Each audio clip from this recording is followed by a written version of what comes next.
যে আপনাকে খোঁজে না তাকে খোঁজার চেষ্টা বন্ধ করুন। কারো কাছে ভিক্ষা চাওয়া বা অনুনয় বিনয় করা বাদ দিন। প্রয়োজনের বেশি কথা বলা বন্ধ করুন। কেউ আপনাকে অসম্মান করলে সঙ্গে সঙ্গে তাদের মোকাবেলা করবেন না। কেউ আপনাকে অপমান অসম্মান করলে সঙ্গে সঙ্গে জবাবও দিবেন না।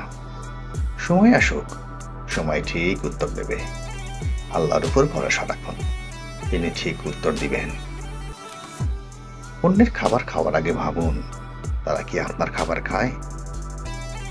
এমন করে বাসায় যাওয়া কমিয়ে দিন যারা আপনার সঙ্গে তা করে না।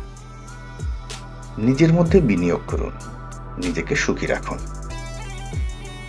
অন্যদের সম্পর্কে গসিপ শোনা বন্ধ করুন। কথা বলার আগে চিন্তা করুন, মানুষের ৮০% মূল্যায়ন হয় আপনার মুখ থেকে কি বের হয় তার উপর। সবসময় সেরা দেখাতে চেষ্টা করুন, পোশাকেই আপনার ব্যক্তিত্ব ফুটে ওঠে। সফল হন, নিজের লক্ষ্য নিয়ে ব্যস্ত থাকুন। নিজের সময়ের মূল্য দিন। এমন সম্পর্কে থাকবেন না যেখানে সম্মান মূল্যায়ন পান না। প্রয়োজনে সরে আসুন। অন্যের উপর খরচ করতে শিখুন, তবেই অন্যরা আপনার উপর খরচ করতে শিখবে। মাঝে মাঝে নিজের অনুপস্থিতি অনুভব করান।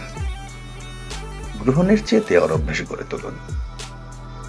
যেখানে আমন্ত্রণ পাননি সেখানে যাবেন না। আমন্ত্রণ পেলে সময় মতো চলে আসুন। মানুষকে সেইভাবে আচরণ করুন যেমনটা আপনি তাদের কাছ থেকে আশা করেন। যা করেন তাতে দক্ষ হন। সুখী ও সম্মানিত থাকুন।